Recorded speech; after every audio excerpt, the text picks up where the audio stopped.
Are we live? Yes, we are. Welcome, guys. Welcome to the live stream. Just started up, guys. Let's go. Iran says it has We're gonna do a little update on Iran, guys. So let's check it out. summoned all of the European Union ambassadors in the country to protest the bloc's listing of the IRGC, the Islamic Revolutionary Guard Corps, as a terror group. President Trump says Iran is now seriously talking with the United States, even as he highlights the presence of powerful American naval forces in the region. Our chief national security correspondent Jennifer Griffin has details tonight. After a warning from CENTCOM, Iran now says it has no plans to carry out live-fire exercises in the Strait of Hormuz, despite announcing last week. Yeah. So two things they just said. One is that the EU is designating the IRGC as a terrorist organization, and two, they are saying that Iran has stopped doing their kind of like their practice drills or whatever that they've been doing in the Strait of Hormuz, or in that little Gulf area. Week, the IRGC They stopped doing it because U.S. said, "Hey, dude, don't be doing that shit around our equipment, our ships, our this, that, and the other. We don't like that." And so they stopped. Navy would be holding drills in the narrow Aaron, I agree, bro. Let's go, baby. strait.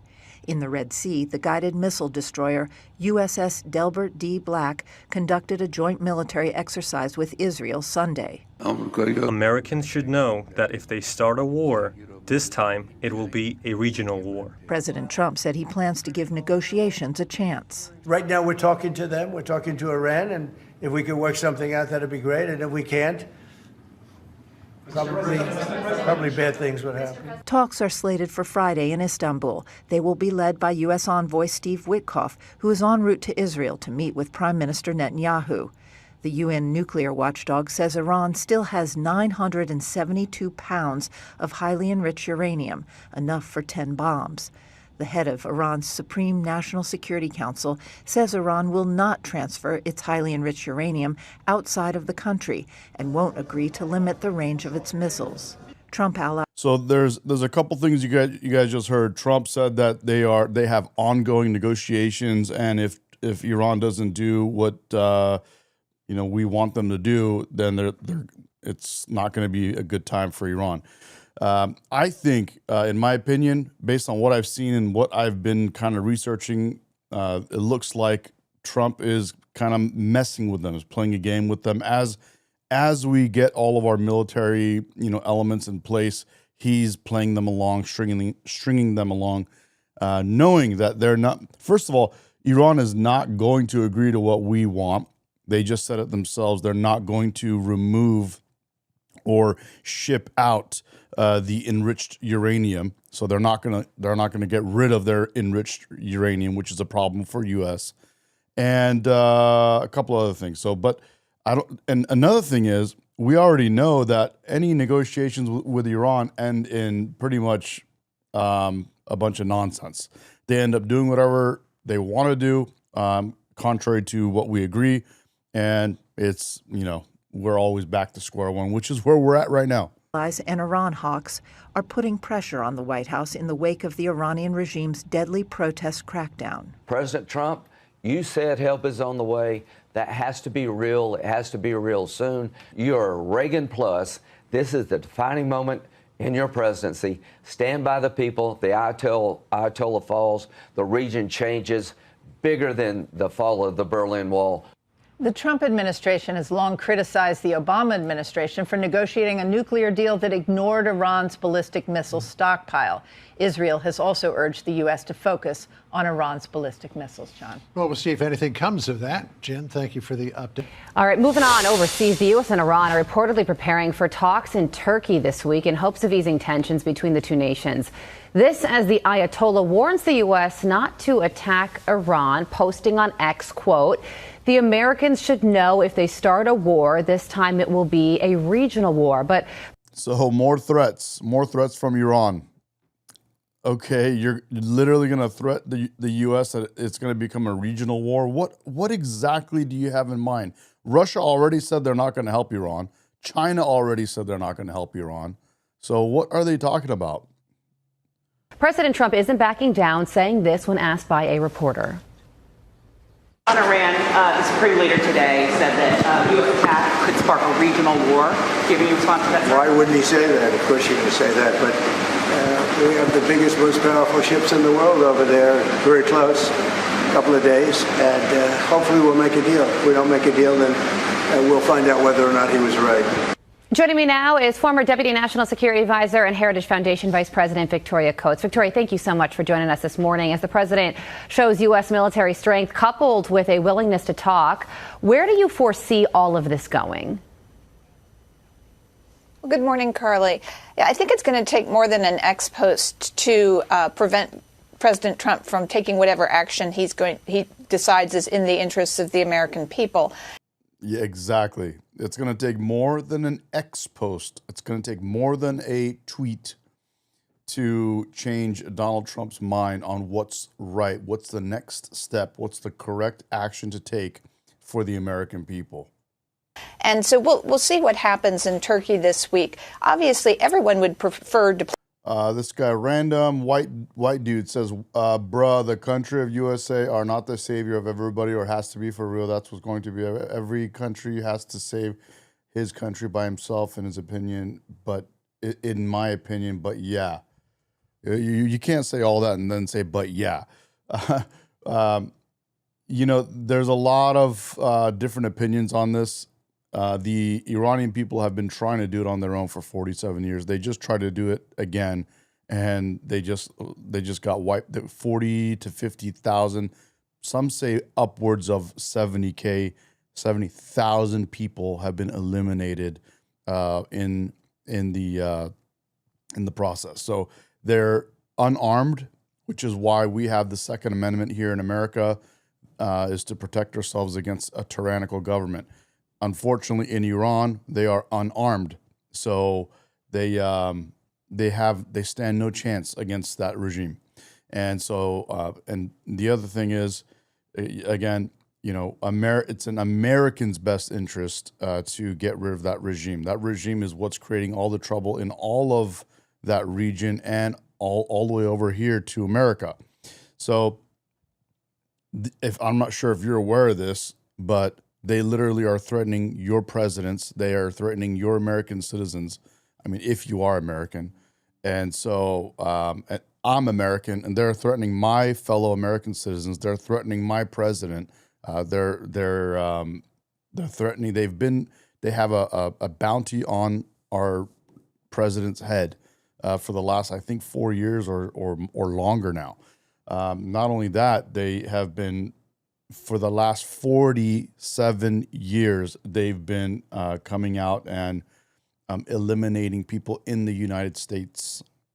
It's been ongoing, okay? And we have all the evidence of that. So it is a threat. They're also the ones that are basically feeding, supporting, and funding terrorists, not only in their region, but around the world. So that's why it is not only in Iranian people's, not only are we helping the Iranian people in their fight for freedom, it is in America's best interest and the world's best interest to wipe out that regime. So good question. Good. I'm glad you brought that up, and we'll go from there. Emmer, AJ, what's up? Louis, what's up? Jennifer, what's happening? Good morning to y'all.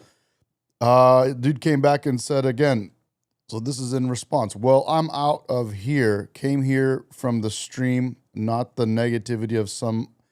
Well, I'm out here. Came here for the stream, not the negativity of one. So yeah, cry harder. You guys said. Oh, you're no bueno at all. NPC. Oh, so now you're talking shit. Okay, cool, sweet. So you're a straight loser. Okay, solid, bro. Diplomacy. This has been on offer. What up, William? William says, when I was in Iraq, that's all we heard is that they were trying to kill us in Iraq. They're trying to, we have all kinds of evidence everywhere, and I've seen it with my own eyes. They are saying death to America, death to Israel, and death to Western civilization. That's their MO. That's what they do. And that's what the action, that's not just the words they say, it's the actions they take. They are saying that all the time. That's their thing. For the Iranians for over. They want to take out all of Western civilization. That's their whole goal. And they try to do it militarily for 47 years, unsuccessfully, and they learn how to do it without using military force. You know what they did? They've infiltrated our universities. They infiltrated a lot of our all parts of our culture, to be honest. So and society, and so they're doing it. They have a stronghold on UK and France. They've pretty much taken over the brains of liberals. That's why you have liberals saying free Palestine, and they know nothing about the Middle East. So and they got liberals to not only say free Palestine and support terrorists, they also got liberals to hate themselves and hate their own countries. And they even got, I even said it in my other thing, they even got some Jewish people that hate themselves. That's how strong this Muslim propaganda is.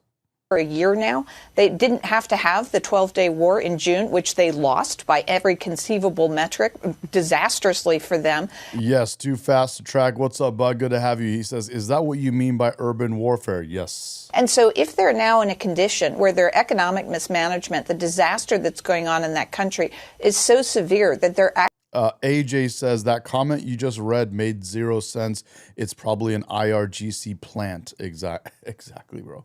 Actually willing to make significant concessions to the United States, particularly on the nuclear file. There's no harm in having a discussion about that. No, there certainly wouldn't be. But the single most important condition in terms of negotiations for the United States would be for Iran to denuclearize and give up their nuclear weapons ambitions. But there are already images that show that Iran is already rebuilding those nuclear facilities that were bombed shortly after the 12-day war during Operation Midnight Hammer. So if that's the most important... By the way, again, I'm going to mention this every time. The name of that operation is my favorite so far. Operation Midnight Hammer. Condition for the United Yes, guys, you're right. William Burns says, Rep America, this fight was going to happen sooner or later. Yes, it was. It's actually, this fight was supposed to happen a long time ago, except our presidents have been so weak. They didn't have their big boy pants, bro. They were like weak ass presidents that were not. They were incapable of pulling the trigger, And then as a result of that, you had this regime continuing to imprison and eliminate innocent citizens, literally just for like showing hair or playing music or what. I mean, basic stuff. And the worst part of all is their handling of their economic situation with our country. They've destroyed the economy. That's why you have Persians in Iran that have multiple degrees. They are PhDs, some are doctors. They barely make livings. You only make a living in Iran right now, or in the last 47 years, if you are adjacent to the government, if you are related to the government, if you have a friend that's a family member of the government. If you had a big ass business, profitable business in Iran, this regime would go in and file some lawsuit against you or do something against you to where there's nothing you can do, and you have to eventually side with some random guy comes along and says, I can help you. I know you're going through this tough time with this lawsuit that the government is doing to you, but I can help you. And who is that person? From the government. It's literally one of the government guys' cousins or something, or his uncle or his son or something. And that's what they do. They take over your country, your company. Any profitable business that was created by any successful entrepreneur, someone with a brain, was taken over by the government. And that whole country has collapsed as a result of that. Inflation has gone through the roof, and it's so high people can't survive. United States, and it's a non-starter for Iran. I mean, does that only leave military action being taken? Well, it's hard to see a different path. But again, I think we're in a different place than we were in June. I think the Iranians thought when President Trump came back in that he was somehow, so eager to get a deal that he would put up with all of their nonsense, their endless sort of tergiversations. They're trying to play for time, and all the while they were going for a nuclear weapon. That's what he showed them with Midnight Hammer, that was not going to be tolerated. He did very significant damage to that. Yeah, he's one of the first presidents ever to actually go in and do that kind of damage to their nuclear. Now, I have someone, Mohar Fatemeh in Instagram says, all I want to know, when do these criminals are out of Iran? How could we justify any conversation with these criminals when they killed so many innocent Iranians? Fatemeh, that's what I was saying earlier, is I think this supposed negotiation that Trump keeps talking about is a game. I think he's playing a game with them. I think it's all a game. And he is just making them just kind of, he's taking his time. And I think the whole issue with Trump is there's a lot more that goes into this. With Venezuela, it was a little bit different. With Iran, it's all the way in the Middle East. And there's a lot of other things that Iran has set up. And so I would say that Trump is making sure everything is in the right place before he strikes Iran, so that if there is some retaliation from different areas, that it is manageable. So that's what I think is happening. I think he's talking about these negotiations, and he's just buying himself more time to set up things, in the area in the Middle East, so that, he can strike at the right time. This may not be the right time. Right now may not be the right time. As bad as we want to save innocent lives, it may not be the right time. So anyway, let's keep going. AJ says 2C puts out a lot more information than he could ever program. say. Yeah. As you said, we think they are trying to rebuild. That's something the Israelis are watching very closely. We are as well. If that's the case, and we can get to a verifiable deal, that they give that up because they think that their survival is at risk now, then, as I said, that's fine. But at the same time, we now have a president, Carly, who has demonstrated not just through Midnight Hammer, but also through absolute resolve, the action against Maduro in Venezuela, that he is willing to use American strength when it is necessary, particularly in a targeted way that changes the conditions on the battlefield. So if the Iranians think they can just kind of string the Trump administration along through these talks in Turkey, I think they're probably going to come to some more grief. Yeah, and moving from the Middle East to Europe now, I want to ask you about the war in Ukraine, because President Trump negotiated a temporary pause in fighting between Russia and Ukraine because Ukraine is experiencing this extreme cold snap and many people are left without power. But Vladimir Putin just violated that in a drone strike, killing 15 people. There were energy workers, off-duty miners. So how should the president respond to this, the violation of what he had negotiated? Yeah, the situation in Ukraine remains just a really grinding, long, hard slog.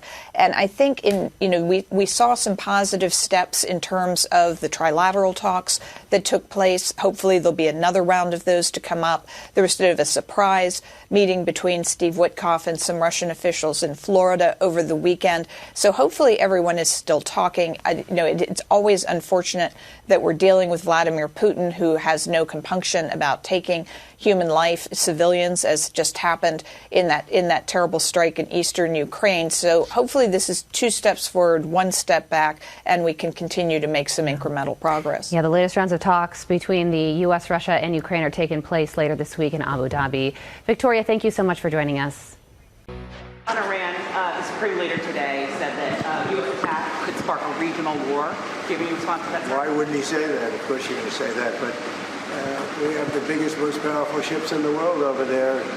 We have the biggest, most powerful ships in the world over there, not to mention what's on those ships and who is on those ships and who is operating our military. All of our wonderful, wonderful men and women that are out there, man. Love you guys. And he's right. Of course, the Iranian government is going to say whatever they want to say. They're going to say all kinds of things. That's what they've been doing. It's called theater. These guys have been playing the world with nonsense bullshit for the last 47 years. And they haven't even looked back, bro. They literally, they've been just using the same playbook. They sit there and they go, well, if you strike us, then we're going to strike you harder than you've ever been hit, and blah, blah, and nothing happens. And then, now their whole thing is, if you strike us now, it's going to create a regional war. It's like, okay, bro. Yeah, whatever. Very close, a couple of days, and hopefully we'll make a deal. If we don't make a deal, then we'll find out whether or not he was right. President Trump responding as Iran's supreme leader came out of his bunker and warned any U.S. strike on the region will spark an all-out regional war. It comes as the U.S. and Iran are reportedly preparing for talks in Turkey this week as the president hopes to strike a nuclear deal in the next few days. At least that's what he says. Hudson Institute senior fellow Rebecca Heinrich joins us now. Rebecca, do you think the president's really focused on a nuclear deal with Iran, or is there something else happening? I don't think that a nuclear deal is in the offing. I don't think it's the president's number one priority at this point. Remember, Brian, we significantly degraded the Iranian nuclear program. Yeah, AJ's right. China did exercises, I think, together with Russia for a couple of days, or maybe even like one day, to be honest, is what I heard. And then U.S. goes, no, dude, that's not cool. We're not good with that. And right away they stopped. That was it. It was like boom, done.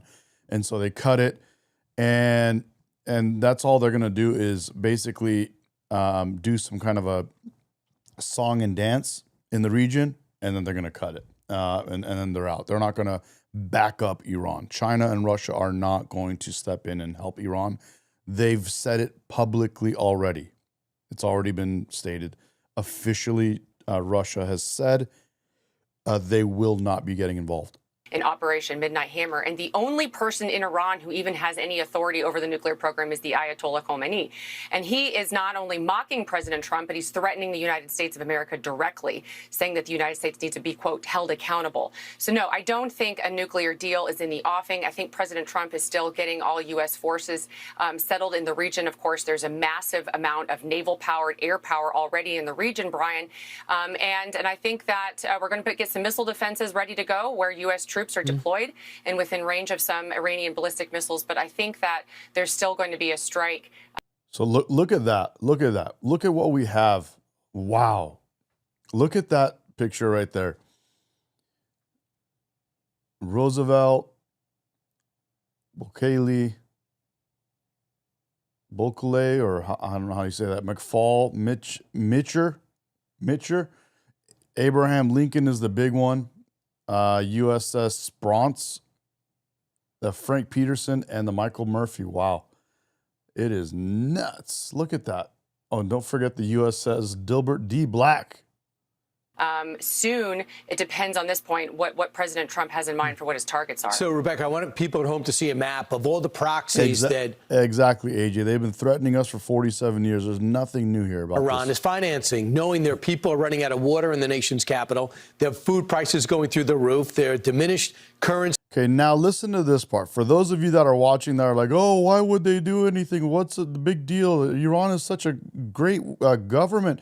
Islam. I love Islam. It's so amazing. No, I don't love Islam. I'm joking, you guys. I hate Islam. So that's let's get one thing out of the way. But listen to what he says right here. Listen to this. People at home to see a map of all the proxies that Iran is financing, knowing their people are running out of water in the nation's capital. Their food prices going through the roof. Their diminished currency gets loses value by the day. But yet they're writing checks to all these horrible organizations who Israel says is violating the ceasefire.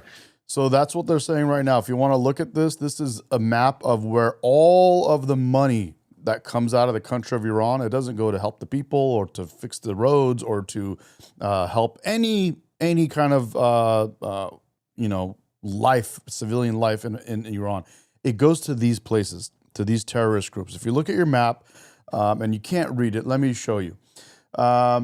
In yellow, it says Al-Ashtar brigades or some brigades or something like that. Then you got Yemen, you got Houthis, You got Hamas in the green, which is pointing up there to Gaza. You got Hezbollah, which is in Lebanon. You got the Shiite militias in Iraq, or whatever you want to call it. You got I think some elements, or I guess something in Bahrain. So you got you got these guys, Iran, the government of Iran, funding all of these groups in the Middle East. Not only funding, supporting them, training them, sending them resources, sending them soldiers. And then now these countries that you're looking at and these proxies that you're looking at that are being fed, that continue to be fed by the Iranian government, these are the places they grabbed people. They pulled soldiers from these places to go into the country of Iran, into their own country, and to eliminate their own citizens. So that's who we have right now going, that are currently on the ground in Iran, that are wiping out innocent protesters. They're people from all of these regions that you're seeing on your screen. So there is a breaking point here where they're creating chaos in the Middle East. Their people are starving, rising up. They're slaughtering them in the streets. What is America's correct? Yes, AJ is correct. He's saying the coalition forces have their country surrounded and they're waiting on orders. That's what's happening. Role here. Yeah, so the Iran regime is the greatest source of instability throughout the entire Middle East. So you make a great point, Brian. I mean, Iran isn't just slaughtering its own people, which it is. President Trump made a very clear red line that if the Iran regime turns on its own people, that the United States would come to the aid of the people. We now know from credible reporting as many as 30,000 or more innocent young Iranians have been slaughtered by the Iran regime just in the last couple of weeks, Brian. And then, rather than trying to solve that problem and regain stability, the regime is funding and fueling terrorist proxies throughout the Middle East, disrupting President Trump's peace plan with the Israelis. And of course, Americans have also been killed by proxies funded and by the Iran regime. And so for President Trump, I think to finally push the regime over and let the Iranian people take control of their own country is a major strategic opportunity for peace and stability in the Middle East. And Saudi Arabia, Qatar, the UAE, Oman. Peace and stability not only in the Middle East, but around the whole world, in my opinion. The whole world. They literally have been doing this in Iran was also in Venezuela. There were Iranian drones, again, resources, military equipment. Iranian drones were in Venezuela when we went there. They're all the way in South America, guys. This is going to be a more stability on our whole planet. In Turkey are scrambling, they say, to stop the U.S. from striking Iran. But yet all those countries have had huge problems outside Turkey with Iran. What are we to believe? Exactly. And by the way, Natasha, thank you. Free Iran. And BYJ, I can't read Farsi, bro. You got to do a little translate. I can if I really take my time, but I'm not. So all of those countries benefit from a severely weakened and degraded Iran, and of course, a removal of the Ayatollah from the Iran governance. And so all of those countries are really enemies of the Iran regime. They benefit from having a strong Israel, actually, in the Middle East to stabilize the area. So I think, Brian, sometimes those countries will publicly say they oppose it because they have domestic Muslim audiences that are tied to what happens in the region. Of course, they don't want to be seen as siding with the United States. But I think their interests align with ours. Having a significantly weakened Iran regime is in the interest of all of those Gulf states. You have a lot of things going on right now. You got the fact that Jews are in support of the Iranian people has made a lot of people not want to help the Iranian people. It's crazy. But all of these people that were supposedly for humanity, that were out there saying free Palestine because they were supposedly for humanity, it turns out, no, they were for Islam. Because right now, just because Jews said they support the people of Iran and you see a Jewish flag of Israel in support of Iran, that makes almost like half of the world hate, basically not want to help the Iranian people. That's why it's not anywhere near free Palestine. And these people have this blind hate for Jews that you can't even talk sense into them anymore. They're completely captured mentally. There's literally they don't even know anything about the Middle East, yet they hate Jews. They love Islam. They love terrorists. It's the craziest thing I've ever seen in my life. And again, I don't see it just from all the stuff that I'm doing, but I'm also out there in the streets, in the protest and doing live interviews on the streets and all kinds of stuff. So, and of course, I'm Persian. I know people that are Muslim. I know people that are Jewish. I know both sides. And it's the stupidest thing I've ever seen in my whole life, because Jews support the people of Iran. All of liberals don't. Because Trump supports the people of Iran. All of liberals don't. They totally exposed the liberal left. Just put it that way. The liberal left has been exposed. If you're someone that's a Democrat, a liberal, or on the left, how are you still mentally captured by this crazy ideology? I don't get it. It makes no sense. Partners, especially for economics and trade and, of course, energy markets as well, Brian. It's in our national interest to make sure this regime goes. They've killed thousands of Americans, not just in the Iraq war and other terrorist activities. They threaten our president. They're targeting people in our country that they don't like Iranian journalists. I just said all of this. I literally just said all of what he just said. They threaten our president. They threaten our people, literally American citizens in America. They've been killing Americans in the Middle East. Why are we waiting till now, by the way? Can anyone explain that to us? Why is it no other president had the guts to stand up for what's right? It's completely crazy. We haven't had a president that has the guts to stand up. This has got 47 years. 47 years. Not one president could stand up and say, bro, this is crazy. This is stupid. Got to stop. It can't stand. The people of Iran can't stand their leadership, and they've never been more vulnerable. Rebecca, I hope the president takes action. Thanks so much for joining us today. In the meantime, you've got President Trump striking a positive tone on the chances of a deal with Iran. That country's supreme leader, though, keeping tensions on the boil. This tough talk from this weekend. We are not the initiators. Dang, William Byrne says IRGC has got my brother's blood on their hands. Dude, I'm telling you, this stuff hits closer to home than you guys think, man. This hits closer to home than you guys think. And do not want to attack any country, but the Iranian nation will strike a strong blow against anyone who attacks and harasses them. Also, Americans should know that if they start a war, this time it will be a regional war. Look at this loser on your screen. Look at this retard on your screen, sitting there threatening the United States, doing the most horrific things to his own people. On top of starving them out and destroying their economy to where they can't really function anymore, he decided to just go ahead and eliminate, like they're saying it's over 50,000 people. It's crazy, bro. This animal that's on your screen right now. All of these people on the screen that are in the audience that they're showing, those are paid people.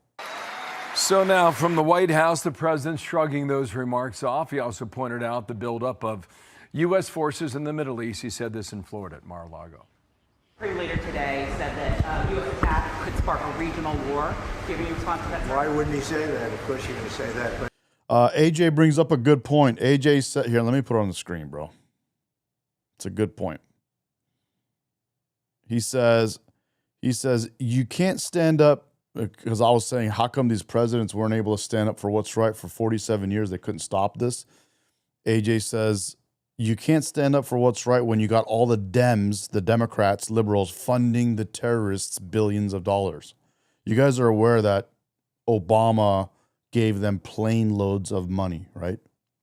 Cash. They literally filled up planes with American $100 bills and shipped it to Iran to give it to these people for what he thought was a good deal. They said they would stop whatever activity they were doing, and he just said, "Oh yeah, here's billions of dollars." And guess what happened? They kept doing what they were doing, and they got all of our money. Taxpayer money, my money, your money, all of our money. Medi says he's not one of us. He's not Iranian. He's the devil's spawn. Yes, you're right. He's there. She's talking about. She's talking about Khamenei. In the world over there, very close. A couple of days, and hopefully we'll make a deal. If we don't make a deal, then we'll find out whether or not he was right. All right, a lot to cover on this. Dan Hoffman's the man to do it. Former CIA station chief, Fox News contributor. Dan, good morning to you, and thank you for your time. Here are the naval assets now that the U.S. has deployed, and there's a lot of firepower. For the president right now, take it from his perspective, what is he trying to gauge? Yeah, I think what the president is trying to do is use every bit of U.S. leverage to get to a nuclear deal with Iran. Remember, the president said that help was on the way to the protesters. He said that Iran needed new leadership last month. I think those were points of leverage. That, along with the military buildup in the region, is designed to give us the leverage we need to drive Iran to the bargaining table. Remember, Iran is weaker now than they've ever been.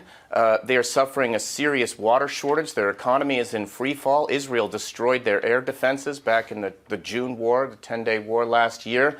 We've taken the fight to their proxy terrorists. They're weaker now than they've ever been before. The challenge for the United States is that Iran retains short-range missiles, long-range missiles, torpedo boats that they could use in the Strait of Hormuz. So we've got to rely on our intelligence community to plan out how Iran might respond to any one of U.S. attacks, if indeed we need to launch them. Okay, so we just played a clip from the Supreme Leader, but the Iranian president, according to a report earlier today, about 7 hours ago, said that he's ordering nuclear negotiations with the United States. Do you believe that? And if so, what form would that take? I agree with what David is saying in the chat. He says, you must understand, this is an Instagram. He says, you must understand President Trump is a mastermind. He already knows what to do. It's done. I agree. I think it's already a wrap. They're just kind of figuring out exactly what the right timing is, what the right day is, what the right, plan of attack is. Where do we start? Where do we end? What's the goal? What are we trying to do? And what happens once we do this?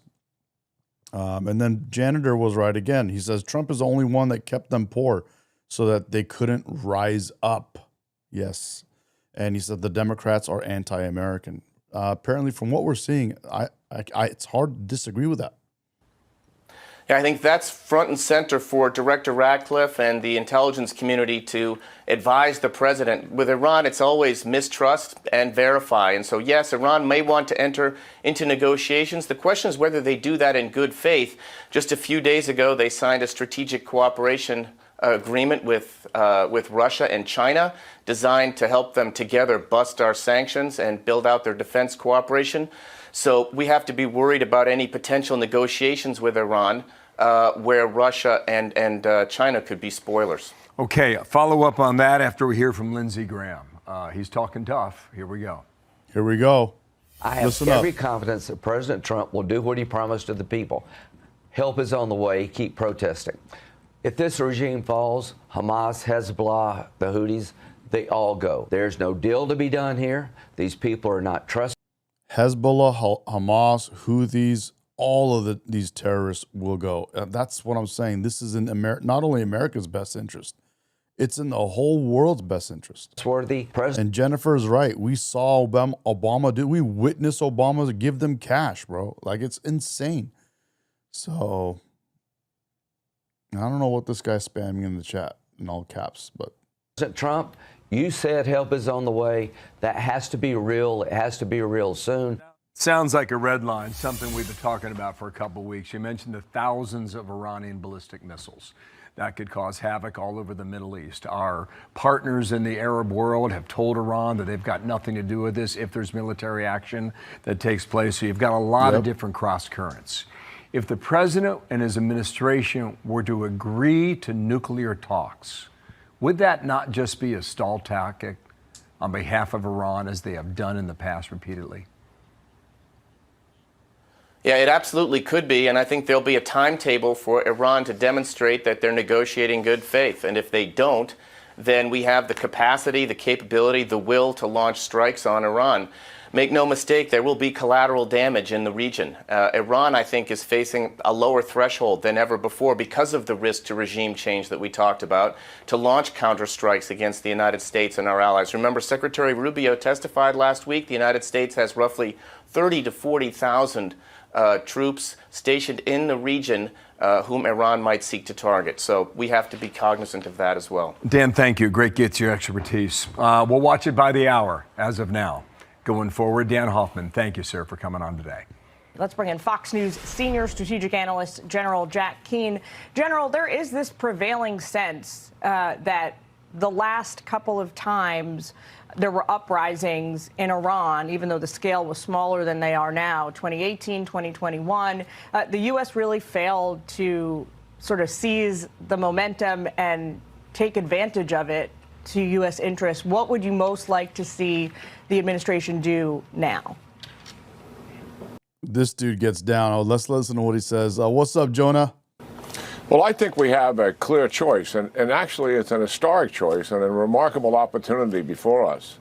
On the one hand, if we make a deal with Iran, let's even make the assumption that it's a good deal. Not only no enriched uranium, limits on ballistic missiles, and no support for proxies. That's a good deal as we could ever hope to have. But what does that really do? That extends the life of the regime indefinitely for many years to come, which would actually result in some kind of sanction relief down the road. And what a betrayal that is to the tens of thousands who gave up their lives to do what? Not to make a nuclear deal, to get rid of this regime. The other choice is we can conduct a military operation that's well planned and will be well executed with the Israelis to finish this regime once and for all. And if that takes place, think of that. They have been in power, Jillian, since 1980. 7 presidents, in addition to President Trump, have had to deal with this diabolical, barbaric regime that has destabilized the Middle East for years and killed over thousands of Americans, not to speak of the people in the region. And we now have an opportunity to end it. That will be a paradigm shift in the Middle East that will see progress for many decades to come. And what an achievement that would be for the Trump administration to be able to finally put this to rest. Can't agree more. Can you imagine how amazing this would be for the Trump administration, for Trump's legacy, if he was the one that got rid of this Islamic regime and freed the people of Iran once and for all after 50 years? David says, we're not afraid. We will eliminate Iran regime and make the move. Yes. America, Trump legacy. What's up, buddy? Good to have you. Thank you as well. And thank all you guys. This is awesome. Love it. Love it. Let's go. That's so interesting, General. This somebody says I should make clips out of this after. I will. Kind of reasoning whereby, look, you sit down with these people, you talk to them, to the regime leaders, you give them power, you give them legitimacy, you maybe extend their lifeline. That pretty closely echoes a lot of criticism from the right of the Obama administration back when they were, negotiating the JCPOA. A lot of Republicans were saying, look, just by talking to these guys, you're legitimizing them. Oh, there's no doubt about that. I mean, listen, the history of our presidents with this regime is really something. 7 other presidents, not counting President Trump, have dealt with this regime. 3 of them did not retaliate after they killed scores of Americans. 3 presidents, 2 Republicans, 1 Democrat. All 7 of them, during their tenure, let the Iranian regime grow and increase in strength and also to destabilize the Middle East. 4 years. Trump came in the first administration, killed the iconic figure Qasem Soleimani. Nobody else had touched him. And he asked the briefer, why haven't we killed him before? Now he's planning to kill more Americans, sir, because everybody feared the consequences of that act. And now he's taken down their nuclear program as well. This is the first president that directly confronted the regime. Now he has the opportunity to finish them. 100%. Can't wait. America, Trump legacy says, I love Trump. He is the best president in my life. 100%. And then 8% says people are getting tortured and yeah, they're getting hurt, man, in Iran. It's horrible. It's horrible, bro. They're getting, if I was to describe what the regime is doing to people in Iran, they would probably cancel my channel. That's how bad it's really bad. Really, really bad. William says, Rep America, Iran talk a good game, but reality is completely different, and they know this 100%, bro.